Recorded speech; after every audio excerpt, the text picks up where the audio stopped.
आप देख रहे हैं लाइव इंडिया हर पल। बिहार में आगामी चुनाव से पहले महागठबंधन में सीटों के बंटवारे को लेकर तनाव बढ़ गया है। पार्टियां एक दूसरे की सीटों पर उम्मीदवार उतार रही हैं, जिससे गठबंधन में दरार आती दिख रही है।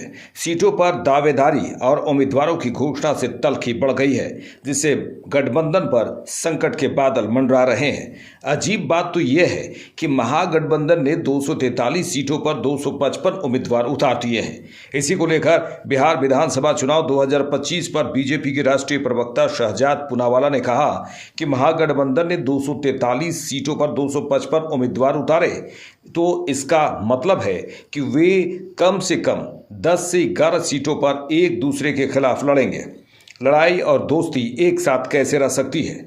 जो लोग टिकट वितरण और सीट शेयरिंग पर एकजुट नहीं हो सकते, वे बिहार की प्रगति के लिए कैसे एकजुट हो सकते हैं? महागठबंधन, उन्होंने कहा, महागठबंधन एक टुकड़े टुकड़े गठबंधन बन गया है। देखिए, एक तरफ है एनडीए मिशन और विजन के साथ, इसीलिए एक साथ मिशन विजन पर काम करते हुए first phase of nomination file करने से पहले ही हम लोगों ने कौन कितनी सीट पर लड़ेगा, कहां से कौन प्रत्याशी लड़ेगा, प्रत्याशियों की सूची, सब कुछ डिक्लेयर कर दिया था।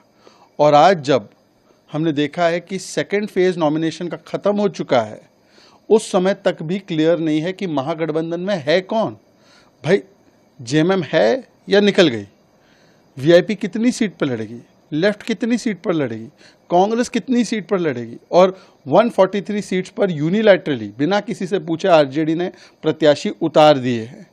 यहाँ पर चेहरा कौन होगा ये भी क्लियर नहीं है, एजेंडा क्या होगा ये भी क्लियर नहीं है। तेजस्वी जी अपना नाम आगे करते हैं, राहुल गांधी ओवर रूल कर देते हैं। तो एक तरफ मिशन विजन है एनडीए के साथ, और दूसरी तरफ केवल कन्फ्यूजन है, केवल डिवीजन है और अपना अपना एम्बिशन है।